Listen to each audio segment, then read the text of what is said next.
thank you so much for being here at our CEO Insights series powered by the West Des Moines Chamber of Commerce. We're so glad you are here to join with us today. We have the amazing Dave Keith, CEO of Wellabe, with us today, and we're so excited to learn about Wellabe and Dave's story. So welcome. Thank you, Catherine. I'm so glad you're here. Thank you.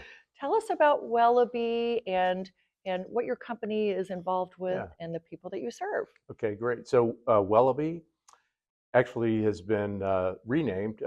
Wellby started in 1929 as American Republic Insurance, founded by Watson Powell, and its primary purpose, not just to serve its people, but to provide insurance. And I often think of that as it's a promise that we keep. Wellabe gets its name from "will always be." So we'll always be here for our customers, we'll always be here for our employees, and we'll always be here for our community.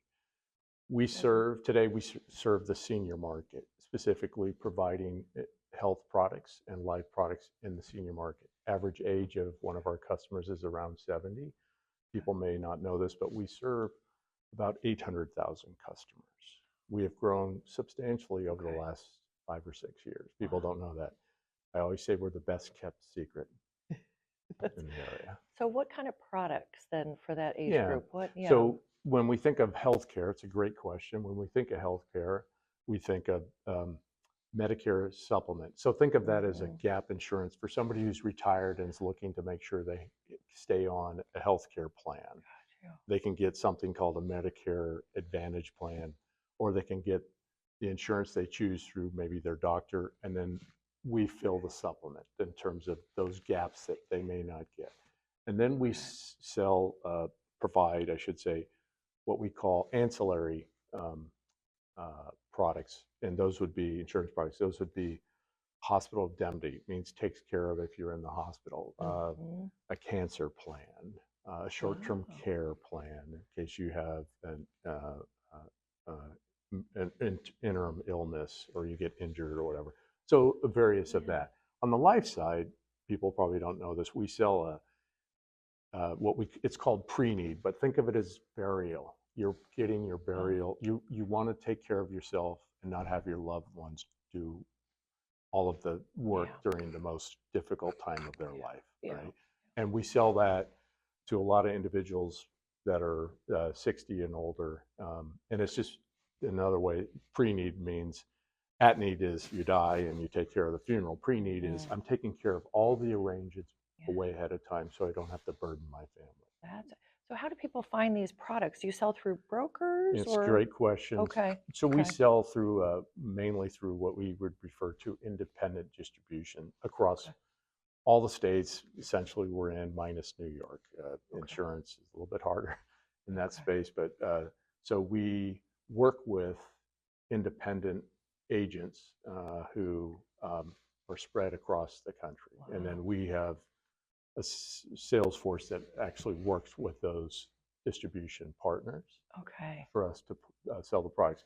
That's one aspect. The other is too, we really want to focus on our customers, and I will tell you maybe down in a little bit here on how we think about our customers, because the world is definitely changing, the speed at which it's changing. Oh, so true. And aging population too, you know, the baby boomers, and so you have a huge market to serve. That's phenomenal. We do, and it's, you know, we're right in, if you want to call it, we're not even at the apex of the baby boomer in terms of its reach. So we feel like we're in a very, very good market. So how are customers changing then for you? Well, so for us, it's really us meeting the customers where they want to be met. And if you think of just today, customers are more engaged through whether it's the digital aspects of tools and whatnot. They get information, maybe too much, but they get information but it shapes their lives, right? And it also creates connections between them and their loved ones, and that what we're trying to do is work on how we can engage our customers along their wellness journey.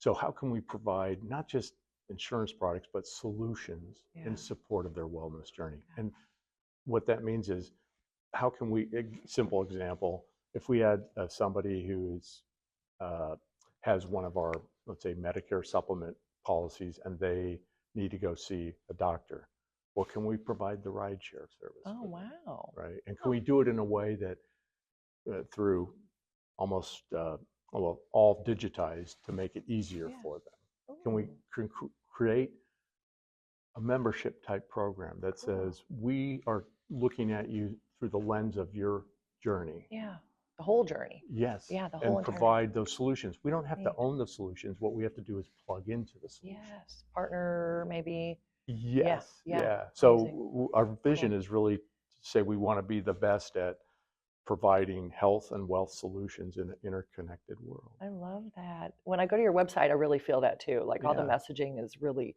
around that in your new name. Everything really exudes that. So that's beautifully done. Yeah, so it's all interwoven. Now, to do that, as you probably know, you have to make investments and the whole digital aspect, which to me is probably the largest headwind or challenge that any company faces today. Can you embrace the changes fast enough to transform your business model to meet where the customers and your partners want to transact? That's amazing. So how many employees drive your business then? How many employees do you have?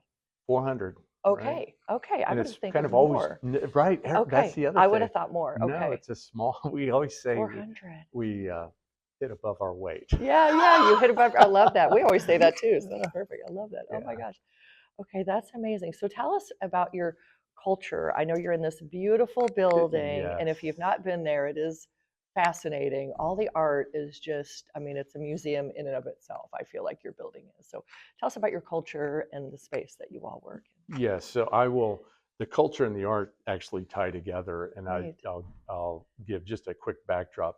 So Watson Powell Jr., who was the Sun's founder, he spent, as they were building this beautiful building, he wanted to put art in it, and he wanted to do it in such a way that the art would really help shape the culture. So he didn't want the art to be pieces on the wall that had the name and a glass over it. He just wanted it to be part of the organization, and he wanted individuals in the company, again, from my understanding, and it makes sense, is to say, hey, if there are pieces of art that they have such a large collection that you want to have in your office and it's available, let's put it in there. Wow. Right? That's so cool. Right. So there's certain guidelines, like you can't bring your own stuff in and hang on the wall, right, out of respect, but there's such an appreciation. So every room and every part of this building has unbelievable art. And do you rotate it around too? Yes. Do you have and you have an art yes, curator on staff too, don't you? Yes. She's retired, but yes, she does a wonderful job. And it's amazing. Yeah, and we did all this. One thing I should mention is and I think our organization really likes this. We formed a group this year to go out and find new art to add to this basically collection we've had. So essentially one piece a year. And so we asked employees who had interest to form. We have an art committee. Oh, neat. Yeah, and they're looking for local art. Yes. Right. Ooh, so again, back into the community, that tie. And so, then it leads to the culture, which is one we're very much, I say, we're this empowered culture. We want people to come to work always in their A game, bring ideas to the forefront. I'm a big believer in innovation, and innovation to me is something that lives on the edges. That's how I think of it, and it's brought forth by those who choose to be different. And and usually it's a collection of ideas that you bring forward. And we always ask our people, please, continue to bring those ideas forward. So we promote that. Seems like a great place to work. So amazing. So you have an innovation background yourself, Silicon Valley, right? And software engineering, right? Yes. Okay. So how did you get here to Des Moines? It's a great question. That's amazing. Yeah. So I born and raised in Northern California. Neat. I went to school there, and then I ended up working in the tech sector back in the 80s and 90s when it was still like, becoming this interesting world. Mm-hmm. I had always thought, oh, I would just be doing that. And through a lot of different jumps, I ended up moving into what was insurance. But I came in and I was really given a great opportunity to look at the lens of insurance through technology. And so when I was recruited in, the CEO of the firm had interviewed me and said, I don't want the traditional insurance CEO. I want, a CIO or head of tech. I want a tech person that will challenge the norm. Ooh. And I'm like, okay, I can do that, right? I feel really good about that. So I went to join a firm in Kansas, insurance company, and then recreated an operating platform that then was sold and did extremely well, and is one of the largest out there now. Neat. Moved up here to Des Moines to run operations for Wellby for about 7.5 years, and then a little over a year ago was asked to run point on the company, and I'm very excited. And we have a wonderful team, and it's never about me; it's about everybody around me. So I'm just humble and fortunate that I'm part of this team. Well, I'm proud of them. We love all of your team too that we know. Debbie DeCamp, we know really well. She's just amazing and incredible. And we just really value your President's Council membership as well with the West Des Moines Chamber. Just really, really huge. So talk about community. You support the chamber so deeply. What are some other things that you're involved in? I thought about this a lot. So let's start with the culture. One of the things we encourage our people, we actually incent them, it's through their voluntary time off, is we have a component called culture of betterment. And part of that is you have to give back. You have to give back to your community. So we're really big in this. We track the hours. It's like a race every year. We see how we're measured against prior year. Last year, we set record hours in terms of giving back. And we encourage our employees to go to those areas. We don't force them down one. We want them to elevate what's important to you, right? So Habitat of the Humanities. So we've done 2 Meals on Wheels. We are the longest active sponsor of, for them. Callahan Schools, we've been doing that since '68. At Christmas, everybody brings gifts in, and right? We do a ton of stuff like that. I have to give a plug to my assistant Sarah. She brings us all together once a year, and we go at least. It's been twice actually a year. We go to a homeless shelter. The senior team feeds. We feed the homeless, right? Neat, just to give back, right? So it's important in the community to me. So we encourage our employees to seek those, and we'll endorse. We can't endorse everything, but we really want them to be engaged. Yeah, amazing. I should have asked you this. Are you a public or a private company? So that's a great question. Okay, so I don't even know the answer to that. So I'm like, so we're a lot like a Nationwide. We're mutual. So a mutual is technically a private. Okay. But we're not owned. Okay. We serve our policyholders. So you could say, well, do your policy holders own you? That would be our customers. Yeah. The answer is no, they don't. Okay. So who owns you? Well, it's technically this mutual that's set up. Nice. Right? So the board and the management team really steer or oversee the company. Got you. And that builds culture in a unique way too. Yes. So, for sure. Yeah. So there's a sense of ownership by the individuals that work there. Yeah, that's amazing. That's incredible. Well, we really appreciate your support of the community, all that you do. It sounds like you have some beautiful kids. Your wife you've been with for a long time, 35 years. Is that what I read? Is that right? Yeah, it's about right. Yeah. Okay. I better know it exactly. It's coming up, Catherine. I read your bio before this interview. So. Yeah, she's that's the really reason I am where I am. I've always, I've three beautiful kids, all grown, right? And I have my son and is married to a veterinarian. The one quick story is my daughter's a veterinarian, and her best friend in vet school is now my son. Oh. She turned out to be the best man in the wedding too. What better way, right? But yeah, so it's been a wonderful ride.